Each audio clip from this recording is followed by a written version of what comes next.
down and listen to records. Smell the cover, read all the verses. Tell me about your favorites on Vinyl and Vision. Hello, thank you for tuning into the latest episode of Vinyl and Vision. Jimmy Drab here is your host, and today's special guest is Joyce Raskin. Today is a little bit of a landmark. Today is the 50th episode. I think it's a landmark. I'm kind of pleased and impressed with myself for reaching this point, and I'd like to thank everybody for tuning in and doing everything that they have done with the internet so far. Thank you. Thank you all.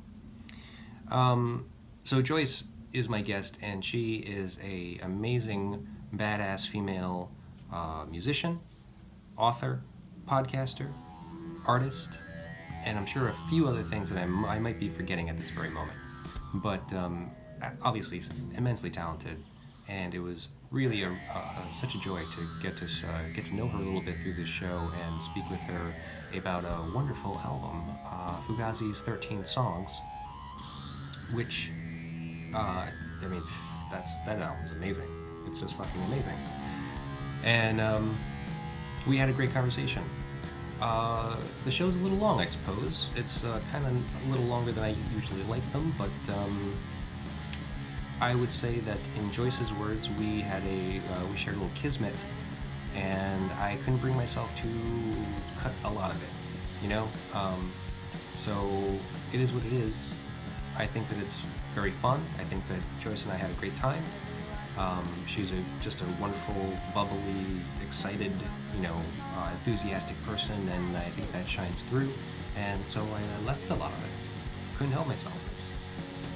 So you can decide for yourself how you feel about it. If you listen to the entire episode, and then if you want to do all the things you do with the internet, feel free to like, share, subscribe, comment, rate, review, and share with a friend if you think it's good, if you think that we had a great conversation, as I do.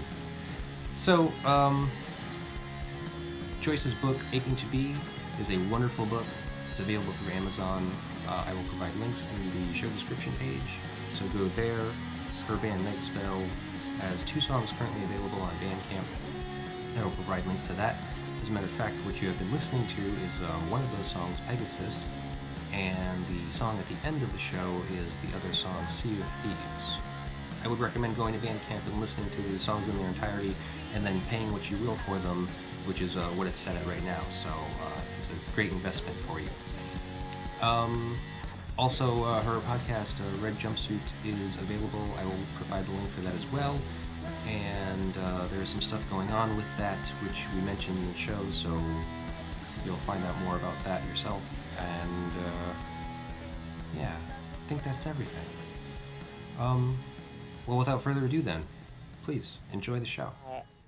Yeah, but so how are you doing? We can go with the flow. Okay.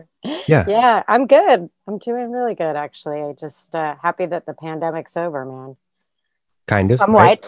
kind Yes. of, but I know. Happy that I can see people in real person and give them a hug, Right. It's kind of cool. It is. Well, I'm surprised that I have never actually met you before. I know. I'm thinking we probably know a lot of people in common, but most especially Joe Prop, who's like my brother. Yeah. And, yeah. I read your book. You did? Yeah, I bought it. Oh, thank you so much. Really, that means so much to me. Really. Yeah. Thank you. Yes. No, it was not a problem. Actually, I found it to be very insightful because it kind of like provides a little insight into the inner workings of the music industry, which I don't think that there's, I don't know, maybe I just don't read a lot. Maybe I'm just not looking in the right places, but it was an insight for me because I have not read anything yet that was kind of that descriptive of the process and like kind of what you guys went through. And everyone's story is different, of course, but your story happened to be horribly tragic. Yes.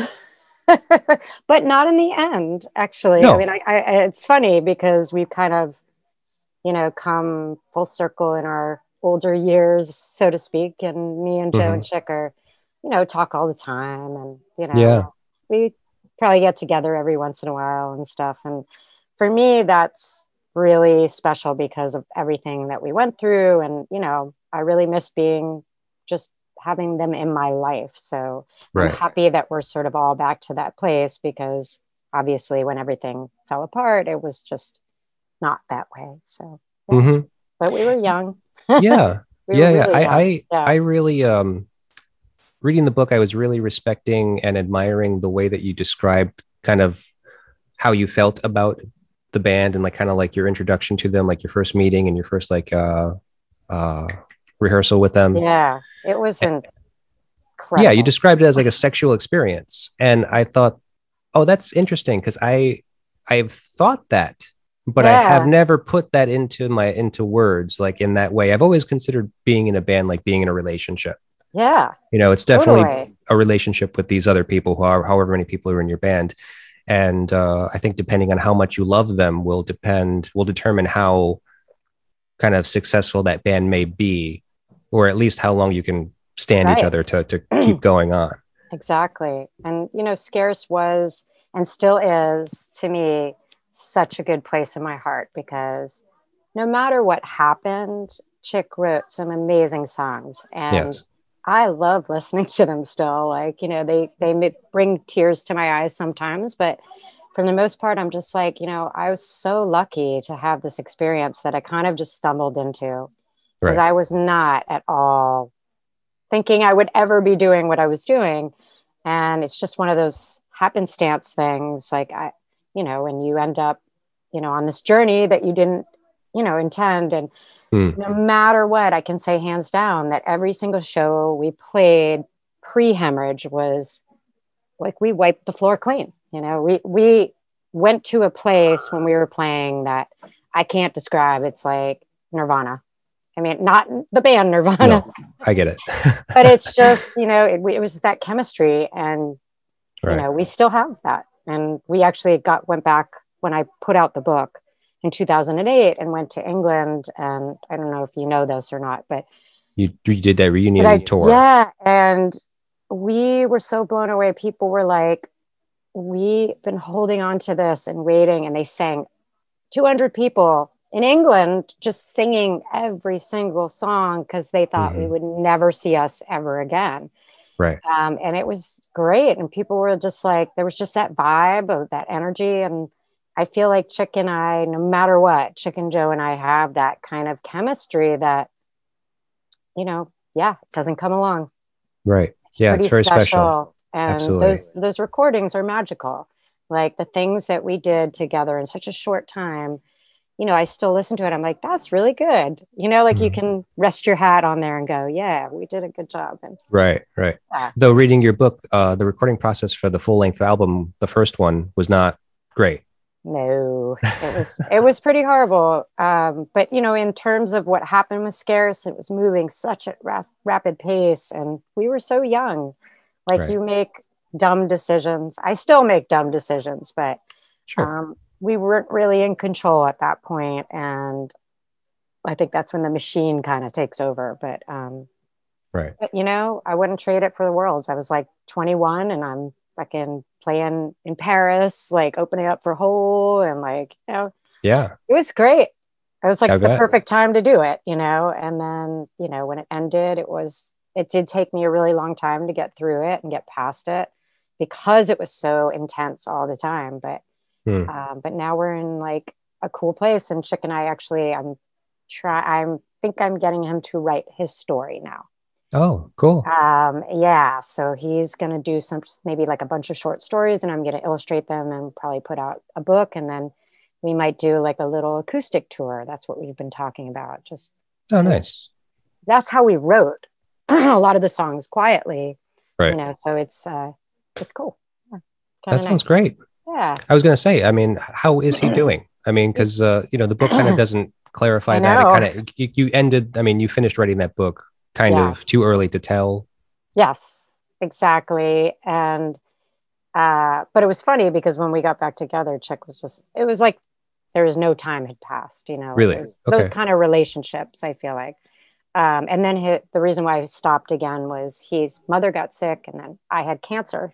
So, yeah, so it's life, life is fucking messy, right? Excuse me, Yeah. I'm sorry, am I allowed to curse on your Yeah, thing? of course. Say whatever you want. But yeah, he's doing good. He's living in Tennessee Okay. because he stayed and took care of his mother while she was as she was dying.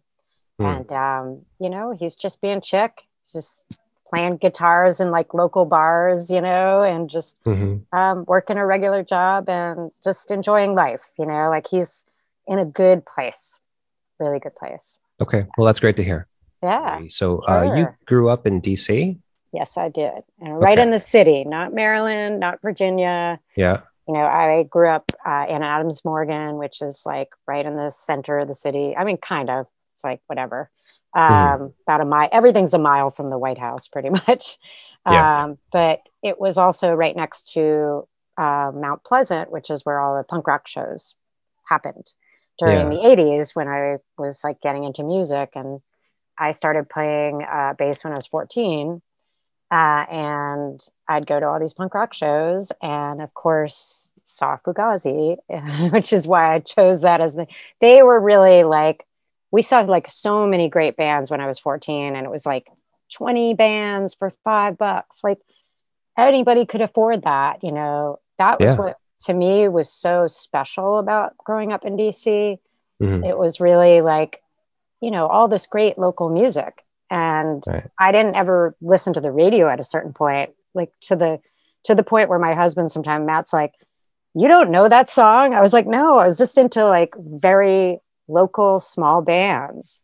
And I just was like, and British bands, of course, because everybody was into the Damned and all of that stuff. But but it was like a scene and it was a nice community and, super awesome to be able to go to a show as a young girl in the city and feel safe, because it was all positive force and they do all the stuff about, talk about rape and talk about like, the whole scene was it felt very empowering and cool to be part of it. But yeah. And to be honest with you, I started to do some more research about you and I started to watch some of the old videos and had I seen you, because I didn't see you guys when you were around in the early 90s because I was still too young. I wasn't really going out to shows until I was 15. Yeah, kind of. A little bit. Sorry. I'm old now. So yeah, I can say it now. When you get old, you get that right to say, you youngins. Right. Well, you're only 9 years. My wife is 7 years older than me. So let's not call me a baby because that would just seem obscene. All right, James. I'm so sorry. Yes. No, please, it's okay. Forgive me. Go ahead. No, I don't Sorry, mind. I interrupted you though. No, but I never saw you guys play live, but then watching all the videos, I seen you play then, you would have probably been like my female inspiration as far as us like badass rocking women. Thank you. Because I wasn't seeing it, I mean, like, I don't think I saw. So my experience was the first woman that I saw that really blew my mind was Jennifer Turner. Do you know her? She was in a band called Fur Slide. Oh, I've heard of them. Used to play guitar for Natalie. What's her name? Oh, from 10,000 Maniacs. Yeah, Natalie Merchant. Natalie Merchant. Yeah. Yes, she used to play for her. Wow. Yeah. Was she local? No, she was from New York. From New York. Okay. In 90, I think it was 98, she and her band First Slide, which got signed to Virgin Records, came and played the Met Cafe in Providence, and my band got to open up for her. Sweet. Yeah, and so that was a wild experience because I had no idea who they were. So it was one of those things where you just kind of like, okay, well, this is the headlining band, the national band on tour. Let's watch them play. And she was amazing. Oh, she was so great. Yeah, right? She was like, know it. You just know it when you see it. You're like, you get tingles. Like you're kind of like, whoa. Absolutely. I was mesmerized by her. Oh, that's cool, man. Yeah. That's really cool. Yeah, because like at the time, like 98, I guess. So I was 18 years old. Yeah. And there was a lot of that Lilith Fair stuff, a lot of this like soft girl, quiet stuff. And, it just wasn't, I wasn't into it. It just didn't seem interesting. Right. But she turned it around for me. And I think that's cool. Had it been you, it would have been a little bit different. I'd have been like, oh, Joyce is the one that really turned it on for me. Well, thank you. I'm very flattered. That's a nice thing to say. Thank you. Well, I mean, I'm being completely serious. I mean, like, it's very impressive because I'm a bass player. Oh, So, yeah. Woo. you know, so I'm critical of Yes, bass players. I And got I you. think that you were an excellent player, and I think that you were an excellent performer. And that's key to Yeah. bass, because bass players, I just watched a They couple of can be them. really boring. Yeah. I just saw a Right? couple today, and I'm just like, this guy's not doing it for me. Like, he's just standing there. Like, what are you Yeah, doing? he's phoning it in, man. Yeah. Yeah, Yeah. I know. And what's up? I always felt, I don't know if you felt like this when you were playing, but like, you know, Scarce was really special. But like anytime I perform, it's like I just want to have fun. And Right. like I think what we always thought was funny in Scarce is like everybody was super grunge and we would get dressed up. Like we're like, we want to look like Motown, like whatever, like cool on stage, whatever. And Mhm. we got so much shit for that. Like other bands would be like, why are you all dressed up? And now everybody dresses up. Like it's kind Yeah. of funny, like timing wise, but like, but then they would watch us on stage and then they would be like, you know, at the end, because we're a good band. We were a good band. And Right. Chick wrote amazing songs. Yeah, it was just like one of those, like, I mean, I hope I got it across in the book. That's what I was trying to explain. Like there was a sexual chemistry. There was this energy that like, you know, and I felt it from the first moment that Chick played me his demos. Like even in those songs, it's just, I don't think I've ever met anybody like Chick. I don't think Yeah. I ever will. Like he's just a real deal. Like Right. there's no bullshit as far as music goes, that like, he just is a great guitar player. I don't know how he does what he does. He's singing and playing lead and rhythm at the same time. Like yeah, Right. really killer and just fun. Like he made me want to dance. Like I feel like the music itself was just like, it was just so natural to like feel that vibe. But Right. the three of us, especially when Judd was in the band, I think it was, you know, it just was like we go play shows. Like I remember specifically, no one knew us. And we would go, by the end of this show, people are going to be paying attention. And like you just watch it kind of halfway through the set, people kind of slowly start coming up. And by the end, they just be like so into it. Like, and because you're genuine, like if you're having an honest thing on stage, you know, that's just a natural thing. And like that I feel like my inspiration was Fugazi. Like I wanted to be as badass as when I saw them, which I saw their first show at DC Space in Washington, DC, which was the coolest place. Cynthia Connolly ran it. And it was, you could be 15, you could go in underage because the bar was separate and they'd just mark you with a big X so you can't drink. And Fugazi played their first show there. It was $1.99 to get in. Oh, okay. Like $1.99. And it was mobs, you know? Yeah. And they hadn't released anything yet, but they did the entire album, 13 songs from beginning to end. And they passed out song lyrics so people could like, you know, whatever. It was like this flyer thing, whatever that they had. And by the end, so many people had, like, I guess they had recorded, but they hadn't released it yet. But Ian was on stage. He's like, all right, send up all your bootlegs, man. You guys aren't supposed to know the words to these songs. But I swear to God, it was like biblical. I mean, I'm not a religious person, but like 15 years old, watching them in a small space, being sweaty, everybody's drenched in sweat. You're as sweaty as the band.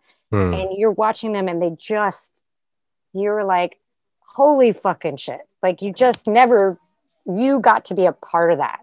Right. You know, like just, whoa. Yeah. I mean, historically speaking, that band has gone on to obviously have this legacy of like hands down being the best show people have gone to, you know, almost unanimously. They're just they're so genuine and like true to themselves that it's completely undeniable. Yeah. So, I mean, to be in one of those rooms when they were playing, it had to have been magical. It was magical. It was like everybody in the room was just like, no one spoke, you know, like it was just drenched. Like I felt like it was pouring sweat. Like that's how I feel when I play on stage. It was like, oh, but it was incredible. And Ian, I really have to give him credit, and all those guys that, you know, they started with nothing and like, you know, just put out fantastic music and got people to be into local music. All right. It's cool, you know. Yeah. Did it all word of mouth. DIY. Like, the system that they created, like, it just, you had so much mad respect for them. That is definitely what it was. And you're like, there is another way to do it, which is funny. I think you probably read in the book when I said, oh my God, I can't believe I'm signing with a major label. I was like, what would Ian think of me? It's one of those things. I mean, it's not uncommon if you're going to play music. I mean, that's kind of the dream. Yeah. I mean, Fugazi is really an anomaly. They are. There's nothing like them, and I don't think that there ever will be again, really. No, even in this day and age of like, you know, kind of like instantaneous music, the whole streaming thing, and like, you know, being so accessible so easily to the entire world. Yeah. I don't know. I don't think it's the same. Also, I think I talked about in the book, which is like the very first time we recorded 12 songs in one day. It was just like, and they were amazing. And then we tracked everything, mixed everything, and we had the Red EP out within a week. Like, it was crazy. Yeah. It was, but it was an incredible session. It was just one of those sessions where, like, because we practiced all the time. Right. But you also didn't have somebody controlling the situation and kind of like pulling all the love and life out of it. Exactly. Yeah. It was just brutal and honest and beautiful. And as those songs were written, and great. So so people have been digging that, which is cool. Where would I find that? I didn't see That's on Bandcamp. Okay. So I don't know if I shared this story in the book, that when we played with Fugazi, did I put that in the book? I don't know if I did. Did mention it. Yes. You got to you broke your string. Yeah. You broke your two strings. Two string. No, actually, it was another time that I broke two strings. Okay, yeah. So this is only one string when we were opening up for Fugazi, and I had to borrow Joe Lally's bass. Yeah. And I bled all over it because I just would rip my cuticles open because I'm terrible at taking care of my nails, and I would play really fucking hard. And like, they were like, I was like, oh, I'm so sorry I fucked up your bass before you have to play it. And he's like, no, I want to take a picture of this. This is fucking amazing, Joyce. And then they're like, for the 3 weeks afterwards, they kept telling my brother, Steven, who was like, they know, he's like, your sister was amazing. And I was like, oh. Yeah, that's some high praise. I was like, okay, I can retire now. No. Right. But, that's amazing. Yeah, no, I read that and I was just like, oh, how fitting that we're actually going to be able to talk about this record. And you actually let's talk about the record. Yeah. So you chose Fugazi's 13 songs. Yes. What was your first experience like listening to this record? Because Waiting Room is the very first track, right? Yes. I'm pretty sure it is. Uh-huh. And I had heard it live, and it was just like, you're just like, holy shit. And then you're like, I get to listen to this over and over and over again, because it was so exciting the first time I heard it that I was just, oh my God, it was one of those songs, you know, like, I got to listen to this like 50 million times and know all the words and know all the stuff. And so that one, just like that beginning thing too, and the way that Brendan is like that secret thing in there, because he's got that huge bell that he plays on the side, and it just, he's such a great drummer. He's just so great, and it's groovy. It makes you want to dance, like you know, it's punk rock. It's like everything good. And that song, just all the stops and shit, you're just like, yeah. And when you're fucking 15 years old or 14 years old, you're like, yes, he understands me. Yeah. You know? I mean, even to this day, I could put on Waiting Room and I'm like, in that signature, you know, it's the song, right? You know, you've never heard anything like that. And like, we'd go and protest in front of the White House. Like Fugazi would play all these like, you know, rallies against things that were going on. Right. So it wasn't just that it was the music. You felt like you were doing something positive. You were like standing up for people. You were like, you know, talking about the people who get looked over, talking about, and like seeing them, I saw them probably not long after they did like against Reagan or something. I don't remember what it was, but it was right in front of the White House, and it was freezing. It was like February, and there was so much steam coming off the crowd, and it was like surreal, and you're right in front of the White House, you know, just playing. And so you just felt like, fuck you. Yeah. You know, we're giving it to the man, you know? Yeah, absolutely. Yeah, I can't imagine what it was like. And So it then, was, and then when everybody, sorry, I didn't mean to oh, interrupt, that's but like okay. Go ahead. in the show, when I am a patient boy, I wait, I wait, I wait, I Right. wait. It's Everybody's so like, anthemic. everybody is singing that with him. Like it's so fucking fun, Right. like you're a part of the show. Like I think that's what Ian MacKaye did well. It was like preaching. It Right. was Yeah. soulful. Or exactly. Right. Yeah. So two things. First of all, I was reading an interview with him recently that said, and I had never heard this before, so I was actually kind of surprised by it. Was that he had said that when he started this band, he wanted to create a band that was playing music like the Stooges with reggae. Oh, that's Yeah. interesting. Wow. Yeah. Well, because that explains Yeah. the groove, like the Right. The groovability of groove. this like hardcore music, Yeah. but having Yeah. this underlying funkiness to it. Yeah. What's like the Clash, man? Yeah. Too, Yeah. like Yeah. that. And I feel like they're a lot like Gang of Four too. Like Gang of Mhm. Four, that tight, like Right. like that I can see that. thing too. But like, yeah, I mean, it's chemistry. You Yeah. cannot, you can't buy that shit. It either works or it doesn't. You're in a band. It's Right. like, and I've been in a lot of bands where like it's kind of, you're playing music and you're having fun, but there's a difference, Right. definitely Oh yeah. huge difference. Yeah. And they have You can that. just be filling in the role. You can kind of just be like going through the motions, and then you can actually be in it and like kind of completely absorbed by it. And when everybody's in it like that, Right. it's fucking, you're just, some of the parts is bigger than the whole, like, Right. I mean, the whole, whatever that thing is. Yes. The I whole. can't, the expression, but I yeah, get it.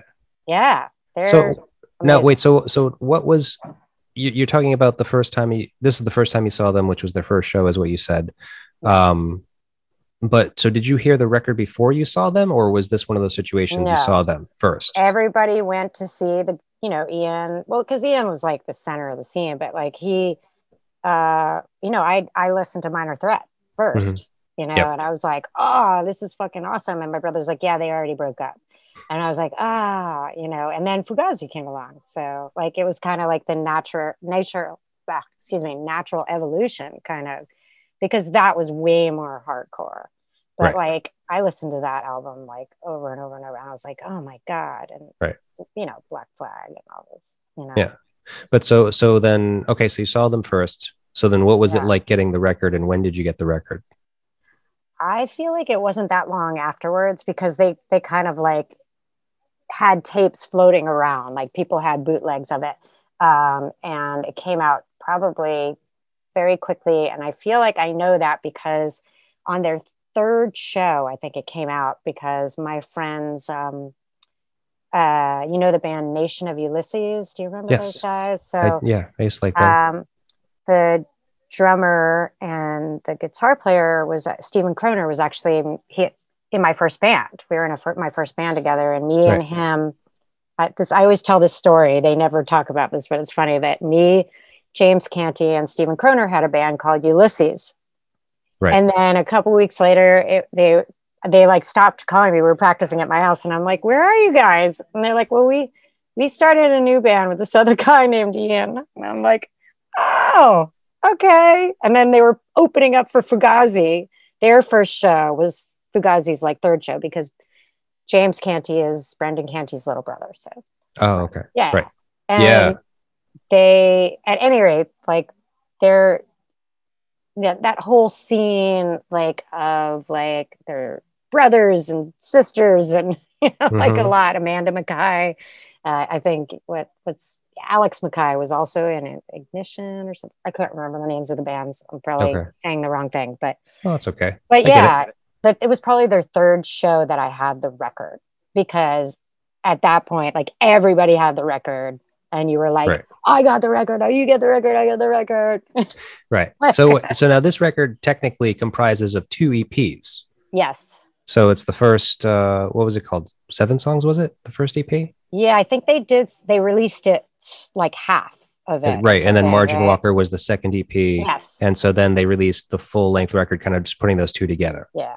Is kind of the history of it. Yeah. So this is kind of like 2 albums in one. Yeah. And you can tell, because the songwriting between all of them is fantastic. I mean, like what Guy does with Ian too on stage was like, it's just so interesting because Guy is like all hyper and crazy energy, and then Ian's just like, you know, like down and doing the like, singing like kind of hardcore.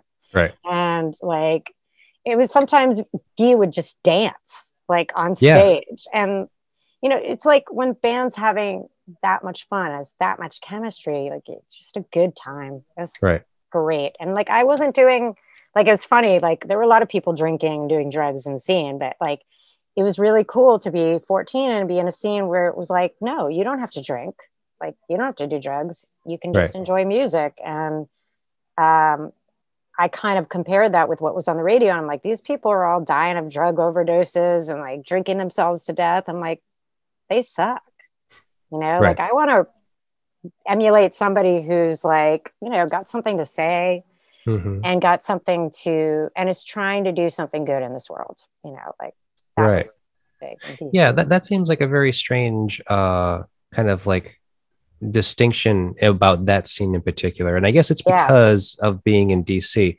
I think so. It was so political. Yeah, It with was it being the very capital. involved. Yeah. Right. Yeah. Like it seems like everybody, whether they wanted to or not, got involved in politics because it's just kind of all consuming, being like right there in the epicenter of it all. Exactly. And right next to, on one side of the Capitol, you have like basically million murders happening in this little quadrant, literally next to where they're passing all these bills and no one cares, you know. Right. Like, right. That juxtaposition is Yeah. very strange. Yeah, I've been through DC a couple of times and I've never gotten a great vibe by it. It can be scary. It's a scary city. But if you went now, James, you would be like, oh my God, it's like fantasy land now. Like there were streets that I would never walk down. My parents still live in the same neighborhood, in the same house. And like, I'm just like walking around the neighborhood, like I wouldn't sit in the front lawn. Like these ladies are out in the yard, you know, like having a picnic. And I'm like, somebody got shot there when I was growing up. Like, you know, it was like a dangerous city. Yeah. Right. Very seedy. But fun too, like edgy, you know? Yeah. No, I we kind of skipped right past it. And I feel like I got a little bit of this information in the book. So I didn't kind of want to be redundant. But so music in the house growing up. Your brother was a massive influence on you, obviously. He kind of turned you on to this all the punk music. Yes. But so like, when did that happen? And like, what was the impetus? Like what drove you aside from him to like kind of get into music? Well, it's kind of funny and it's kind of embarrassing, but I'll tell you. All right. If you're okay with it. I have nothing to hide anymore. I'm just like, I'm an old lady now. Yeah. But it was a guy named Rod the Mod. I shit you not. That was his nickname. He was Chilean. In the book. Yeah. The musician. And not Rod Stewart, but that's what they were nodding to, Rod Stewart. But he was just this handsome, like all the girls were like, oh my God, he's so gorgeous. And he and this guy, Stephen Croner, that was in Nation of Ulysses, they were looking for a bass player, and my brother went to high school with them, and they were like, because I was in middle school at the time, junior high, they were up at the high school, and they were like, well, we need a bass player. And my brother's like, well, you know, I bet my sister could do it. And I was just like, totally like, no, I was so shy, excruciatingly. Like I was into ballet. I was not cool. Like I was so like afraid of everything that's going on. Right. And then because I got into playing music, that's when I feel like I got into punk rock and all that stuff. But my brother pretty much taught me, which I can't understand how he put up with me, because I was crying the entire time. I got blisters. Like, this is not fun. Like, I'm a 14-year-old girl. Like, but like, you know, and I ended up being in this band with Steven, me, and Rod, and Rod was the singer, but then they were like, you should sing, Joyce, you sing. And that's kind of where I found my voice. Like I realized that I could sing and play bass at the same time, which is not always easy. So yeah, then I started singing, but I didn't care. I was just going to sing out of, I don't care. You know, like my role models back then were Fugazi, and you can sing out of tune and you can play a fucked up bass thing. And that was actually very freeing. And I think because I listened to like the Ramones and like bands like that where it was like, I can play this music. Like it felt within my reach. And I was kind of like, almost like like I got kind of cocky about it. Like, I don't know where that came from, like early on. Now I'm not, but like, I was like, yeah, I'm a badass. Like, and I could play like one thing, but it felt really cool. And it was like really cool of my brother to do it. I don't know why he chose to hang out with me that time, but he's a really sweet guy. So yeah. Well, how far apart are you two? 3 years. Yeah. Oh, okay. Yeah, he's older? He's older. Yeah. Oh, wow. Yeah, that is a little strange, but hey, you're very lucky you have a loving brother. I'm very lucky. And and he gave me like his little, I still have it, the Fender Music Master lemon yellow bass from the 1971, which is when I was born. Yeah. So it's like, my husband Matt just fixed it up actually. So it's like sounds great. Yeah. That's great. Yeah. Yeah. It was horrible. I'm glad there's no tapes of me playing back then. It was horrible. We were all horrible. We all had to start somewhere. Yeah, exactly. Yeah. Exactly. But so let's move on to Bad Mouth. Oh yeah. Such good groove. So good. I'm sorry to stop it on you. I mean, no, that's okay. I know it's I'm good. dancing along. I'm like, I totally like feel like I'm like, back there. You get that's what great. Music is cool like that, Right. Yeah, for sure. I mean, I love it. I mean, this music is undeniable. It's just so powerful. It's just I love it. I thank you for choosing this record. Cool. Yeah.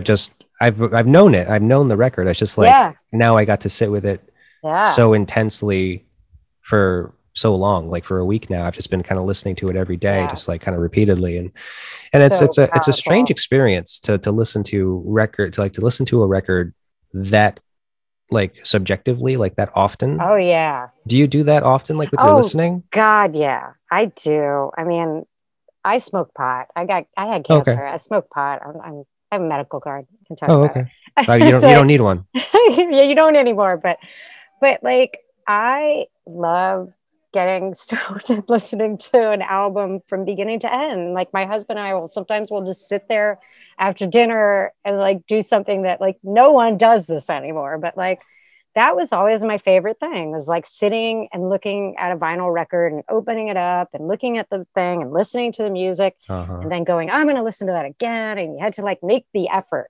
Right. Oh, yeah. But I totally like get lost in listening to music, and it's one of my most enjoyable things, like just especially now after having almost died. Right. It means a lot more to me, and I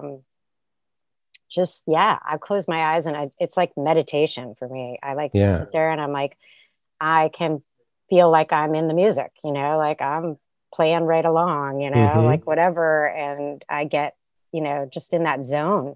Yeah. And you kind of have wonderful. Actually, like in reality, you really almost have with this band. Oh yeah. Like just, it's great. I mean, sharing a stage with them, sharing a bill, like playing Joe Lally's bass. I mean, you kind of can't get closer than that. No. And like, like when you have experiences like that, like it means something, but it's amazing. A journey. It's a journey. And Fugazi was the beginning of my journey for sure. Cool. Yeah. All right. So Bad Mouth, this song. Yes. Now, considering you mentioned that I had no intention of bringing up the whole getting stoned thing, but good for you. Yeah. I do it too. And sometimes that helps me kind of get a little wiggy when it comes to writing up questions. Yeah. Because I get a little bit too involved in the music. I'm just like, wait, he said something here. This makes me think about this. And I go that's great. Crazy. Yeah. So we're going to have fun. Yes. So aside from the context of the song. Yes. When has your mouth betrayed you? When has my mouth betrayed me? A lot of times. I think in the beginning with Scarce, like, you have all this attention around you. You have all these people like, whatever, just love your band and want to take you out to dinner and want to do this. And like, you have all this attention being paid to you. Mm-hmm.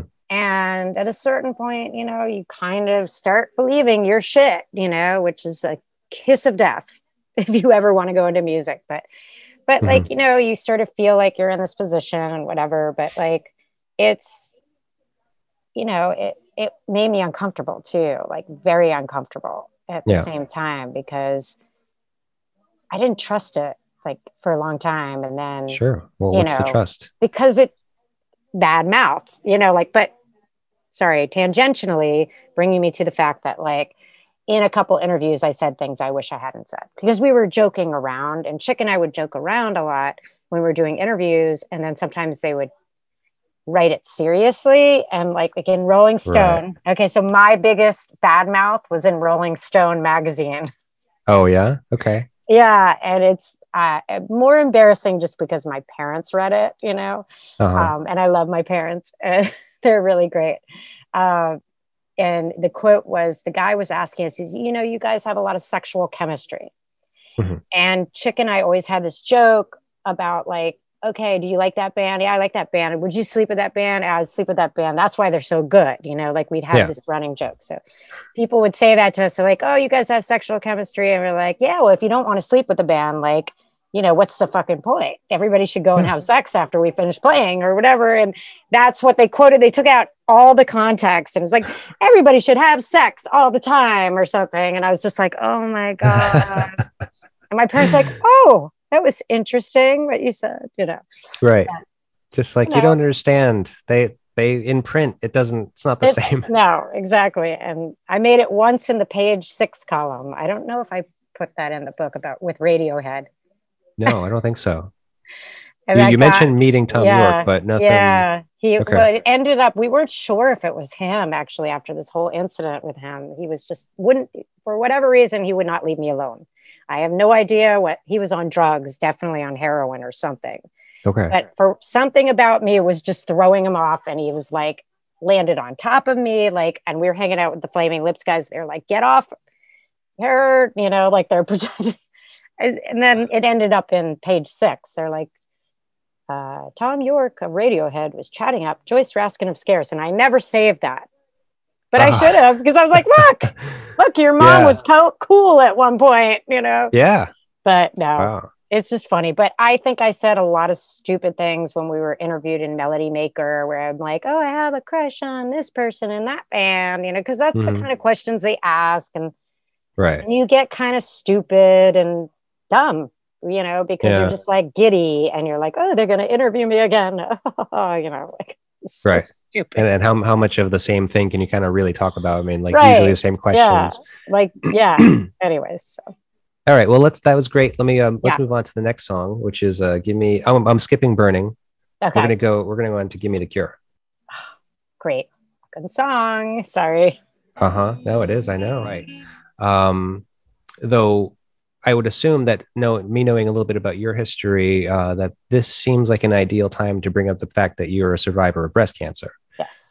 And now we call it no evidence of disease because it can always come back. So. Oh, okay. So it's not remission. They don't say that anymore because a lot of people, you know, if it comes back and they don't want to make you feel like a false hope that it's like, oh, it's never going to come back. Right. Okay. Yeah. Oh. But I'm doing my darndest to keep it from coming back. Like I am very healthy now. I meditate every day. I do yoga every day. Yeah. I eat healthy. I don't drink very much at all anymore and smoke pot. So I'm very happy. Yeah. Good. But also because I'm here. Because like, you know, and for me, getting older just means I'm here 5 years longer than I was supposed to. So like, I feel like very lucky. Yeah. And as you should. I mean, it's wonderful that you were able to pull through, and obviously fairly unscathed, it seems, from what I can tell right here. It was pretty brutal. Like I definitely can't work as much as I did. And, you know, I definitely have pain, but like the exercise and eating right, all that stuff helps, you know, and just, I'm not working so much. So that helps too, you know, thank God my husband has a good job because it's like one of those things like, you know, shit happens and you're not expecting that. And I think like those are the best parts of life too. Like as hard as it was, I feel like I learned to enjoy life a lot more than I did before. Right. As you should. I mean, you can't avoid that. Right. Yeah. exactly. So now my question here, the wording is wrong because of what you just explained to me, but Yeah. so would you say that since your new diagnosis that this song brings on a different meaning than it may have had to you previously? Oh yeah. I mean, if I listen to that song all the way through, I'd probably cry because because it's like that thing of I never thought too hard on dying before. I know I'm feeling the dying. Well, it's like chemo is they basically try to kill you. Like, and it had spread in my body, so it wasn't encapsulated. So had to have the really hardcore chemo. Mm-hmm. And I couldn't tolerate steroids. And most people, when you see them now, they get steroids and they look great on chemo because they're healthy. And most of my friends, that was the case, and they can eat and all that stuff. But because I couldn't tolerate it, I just lost so much weight. And my mom had to force feed me. I mean, it was pretty bad because I couldn't eat. I just wasn't hungry. But it's like when you're in that sick feeling and being that thin and that weak, you are so weak that like I couldn't have my kids touch me. I couldn't, like and that whole thing in that song about feeling that, like when he says, I'm feeling the dying. That is such a right on lyric because you're feeling death. You taste death. You smell death. You experience death. Because basically getting your blood checked and this checked and that checked, and you have this thing coming into you.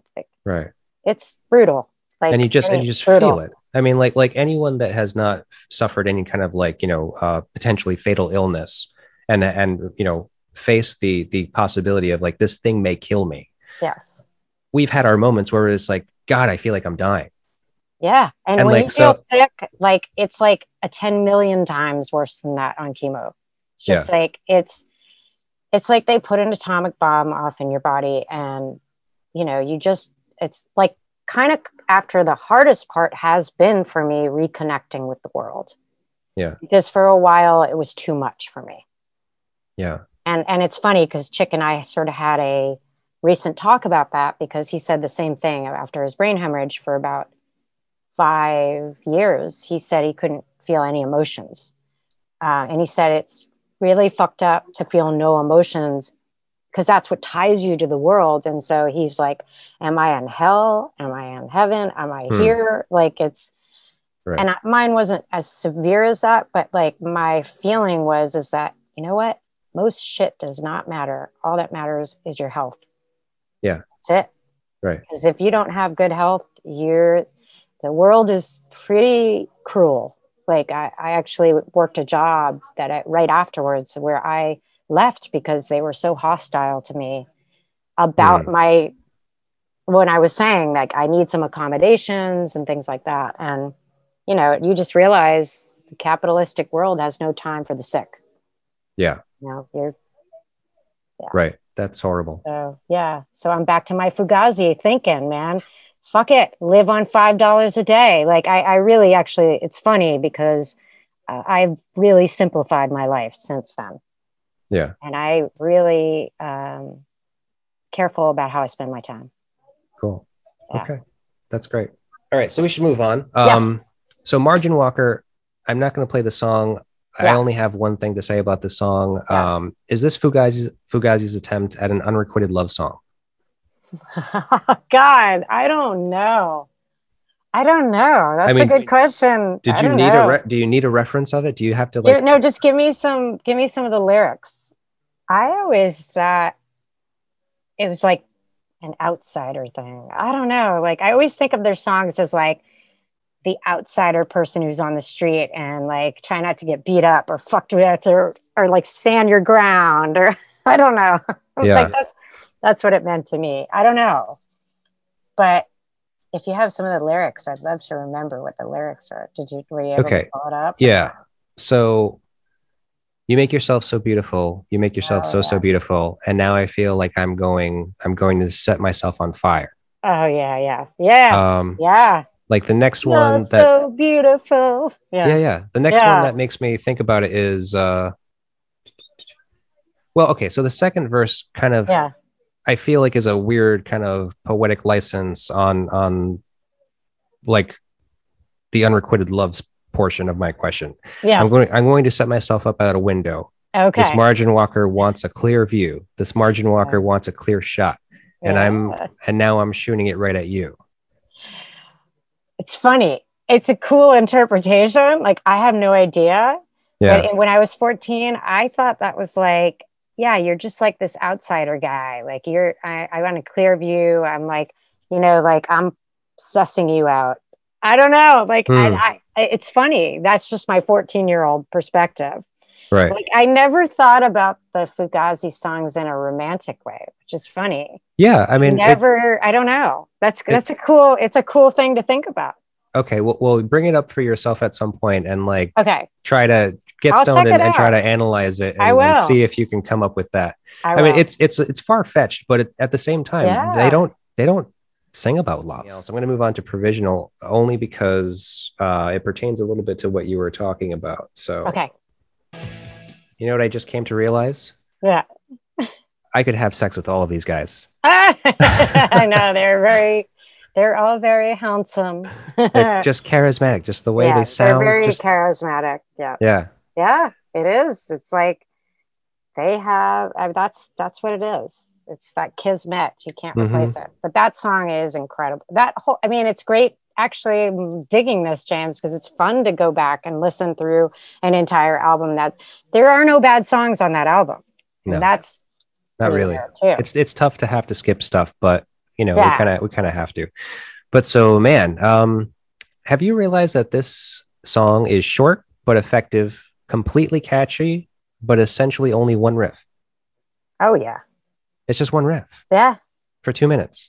Well, think about like so many Dylan songs, like one riff, like all the way through. There's so many songs like that. It's great. I always think that I'm not a good songwriter. I can play music, but I'm not a songwriter. And I always think with the songwriters when they're like, like working on progressions. Correct. Yeah. It's like, it's just such a process. And like when people do it right, it's right.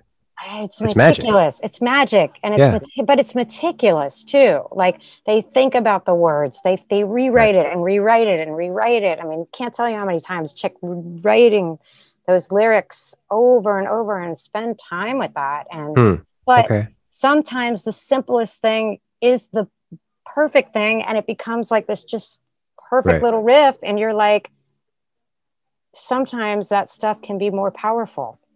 Because it leaves room for the guitar and it leaves room for the vocals to do something interesting. Mm-hmm. And it's very Gang of Four to me too, because Gang of Four, it's all that riff. It's all about the rhythm. You know, they're a rhythmic band. That's what it is. Right. Yeah. So back to Provisional. Yeah. Major line in this song, I feel, is pointless to walk when it's past time to run. So pointless to walk when it's past time to run. Yeah. Yeah. And that's, I think that is actually very, very, very poignant when it comes to your story in your book. Yeah. But so has Nightspell got legs? Is it their time to run?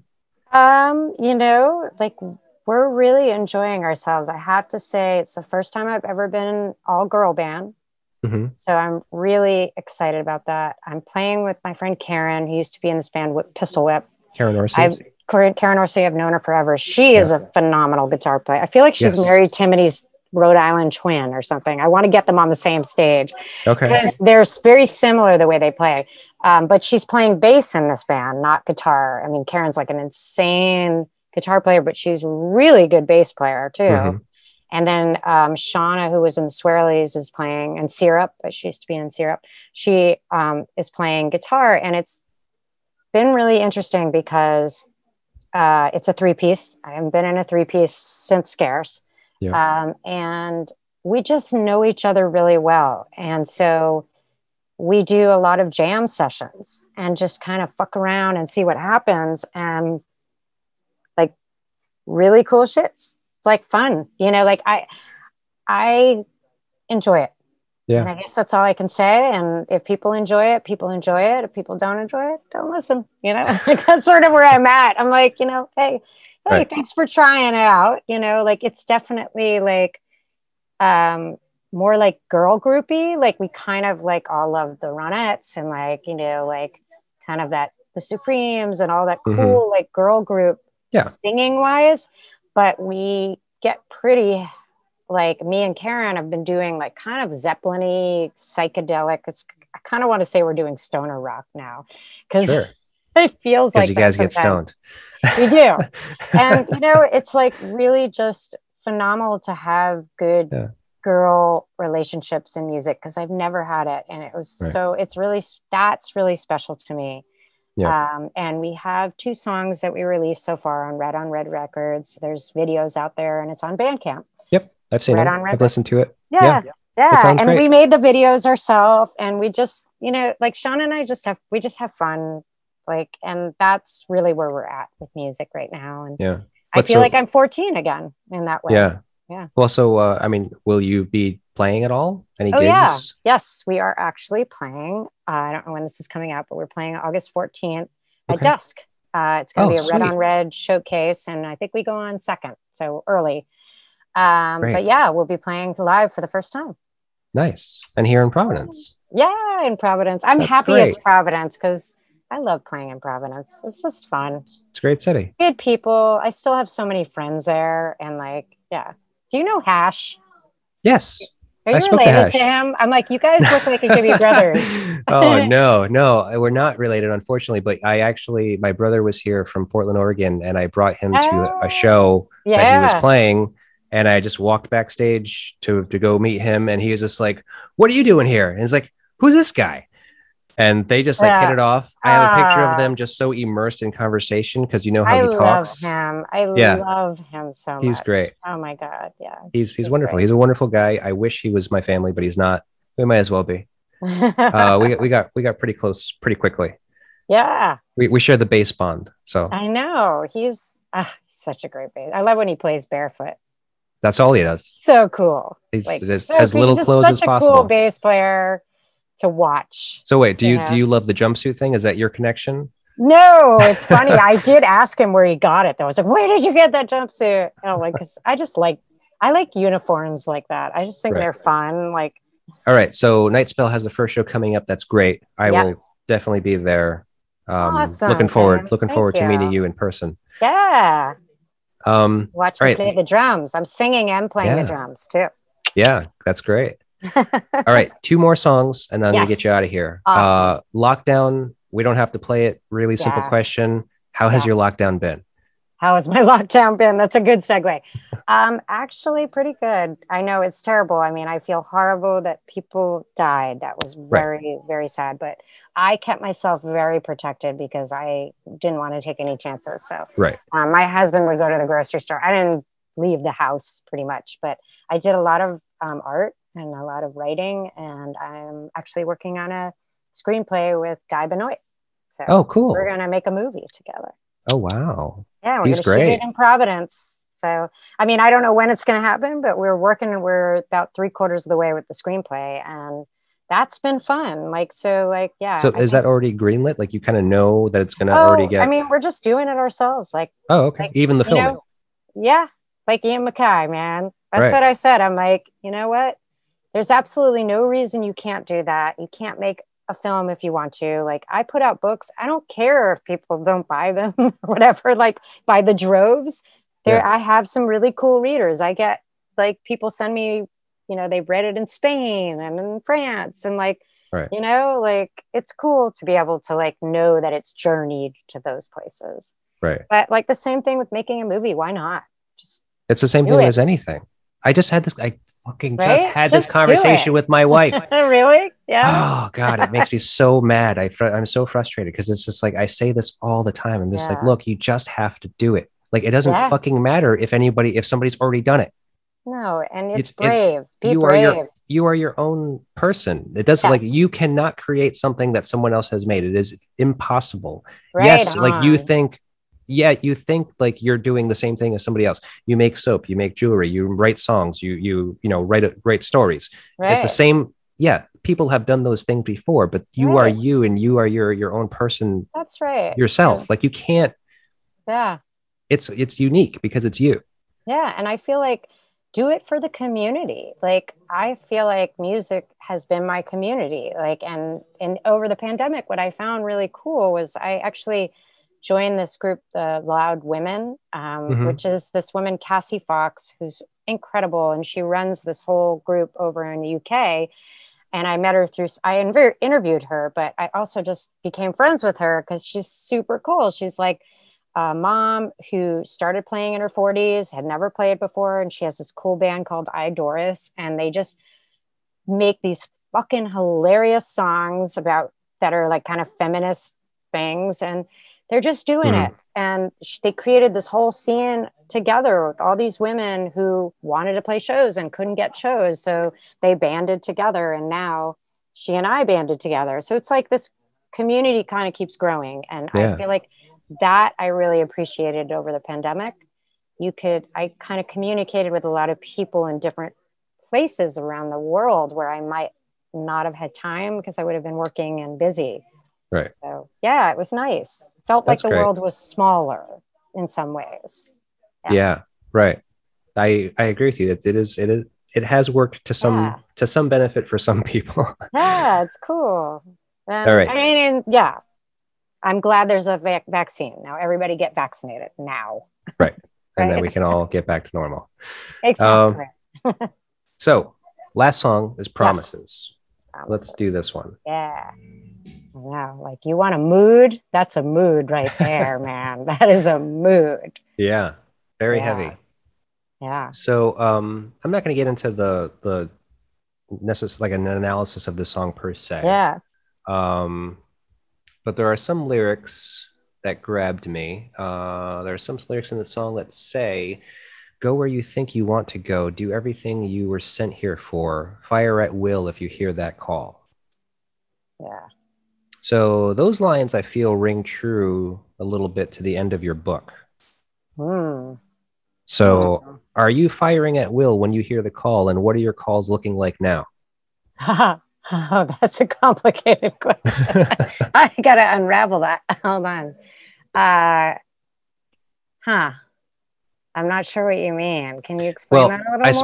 I suppose that, firing will if you hear the call being like, what is the calling to you? What do you think is the next thing that's coming your way? Okay. Yeah. Yeah. I don't know. And I like that. I don't know. You have the podcast. You did that. Yeah, that was a spontaneous thing. It was just a spontaneous thing. And actually now, I don't know if you know, Erica Casebolt was in this band Circus Lupus, which is on Discord. She's actually now, we're transitioning over and she's going to take over Red Jumpsuit and make a beauty column, a beauty podcast where she's actually going to be interviewing people in the music scene about beauty, but it's not beauty the way you think. It's more about like living well and living clean and all this stuff. It's cool. As she's working on it, we're probably going to launch it in the fall. She's working on it right now, but she was on Discord and she and I knew each other from the scene, but we just reconnected via Facebook. And I was telling her, I'm kind of burnt out on doing this, but I don't want to stop. I was like, how about you take the baton and take it over? And I said, when you get sick of it, pass it on to someone else. So it's like a community. Wow. And I want it as a resource, a community, and we'll just keep growing it. And it's kind of cool. So yeah, I don't know what's going to happen with that, but I just wanted a place that I could go to like show people like all these amazing women, just like in one place, and celebrate that. And, but I think actually what speaks most to me now is writing. And I am very much into doing this movie and the screenplay. I love writing screenplays. I think I'm better at it than writing books actually. And I just kind of I want to learn about the process of movie making. I just want to explore it as an art form. And I think that's where my head goes these days. Like there's a lot more that I want to write, but I haven't quite figured out what it is yet. I'm exploring that. But I am going to probably put out another book, but before that, I want to put out Chick's story because I want it and maybe actually might bind it together with Aching to Be as into one book. So eventually, but I just want him to tell his story because it's incredible and from his point of view. Right. And so he's working on that. So we'll see Cool. what happens. But yeah, writing has been my joy. I do it every day. I am constantly thinking about ideas. I write it down. I come back to it. I love creating a world and characters, and these characters in the movie are really cool. And so just to give you a tidbit without, like, we're not ready to sort of say exactly what it's about, but it is going to be a strong female lead, and it takes place in the late 90s, when this group of people are sort of in between, like not quite ready to give up the music scene, but but like not sure where they're going next. And it's like 24 hours in their lives around Providence. Okay. I mean, we may not say that it's Providence, but it is going to be set there probably. But yeah. Okay. But just because Providence was such an interesting place to me, like I went to RISD, so I had that experience, but then I stayed to be in the band, and then I met like all these people who grew up here and in the music scene, and just really great people. And yeah, Providence has always been kind of this interesting place of like mixture of bands. Like even in the 90s, it was like you had this band that was more punk, or this band was more pop, but we all played shows together. Like, you know, it's cool. Yeah, I think because there were so few of those bands and like few good bands that because they were different genres, it didn't really matter. They just wanted to put those bills together. Yeah. So we're that's working really on interesting. that. Yeah. Cool. So, and I really want to like film it. Like I kind of am like, I've been messing around with like filming little things and just practicing. Like, so while I'm writing, I can think about the visual, because when you do a screenplay as opposed to a book, you have to give so many directions. Like most of the time you're like, a bird is cawing in the background, the door slams, you know? So when I write with Guy, like I actually, when I'm doing, like we go back and forth, but when it's my turn, like I sit there and I act it out and I get into it, and I'm like smoking a cigarette, you know, like driving, and like, I fucking love it. I'm like, I would love to act. I don't know, you know, like who knows? Like I am excited to just have some new experiences. Okay. That sounds great. And you know what? It's funny that you said that, because I read your book. Very easy read. Yeah. Thank you. Very easy read. I if I was not so busy, I would have finished this in a day, but it took me 2 sittings instead. Good. But this reads like a movie. Yeah. Like I can see this being the Scarce movie. You never know. You never know. Actually, what I told Chick I wanted to do, actually, and he laughed at me. I don't know if but I was like, I want to take his music and like animate to it or something, and like make a short film or something. Like he just watched this movie. I don't know if you ever saw The Triplets of Belleville. Did you ever see that? Yeah. And it's so interesting. It's so different. And I was so like, he was sort of saying like, oh, maybe we could like illustrate something like that to the music. Right. Because I feel like, yeah, he wrote like 50 great songs, and pretty much no one has really heard of Scarce. And so, I mean, not like, you know, like we have a little pockets here and there of people, but really get forgotten. So like what I've been sort of doing is just slowly not reintroducing, but like introducing Scarce to people who don't know who we are, you know, and just sharing the music or sharing some photographs or, and, you know, it's like, it's nice. Like there are people that have come out of the woodworks who are like, oh, I didn't know you knew us, you know, like, so it's nice. It's nice to not be forgotten. Like, I think, you know, that kind of makes it all worth it, because when you've made something that's good, it's nice to know that you can have that to share people. Yeah. That people can find it and, you know, whenever it is that they find it in their life, and just acknowledge like, oh yeah, this is pretty cool. Like where was this my whole life? Yeah. And Chick and I are very proud of Dead Sexy, even though it was a very struggle to make because we had so many things that happened, but those songs are just great. They're really great.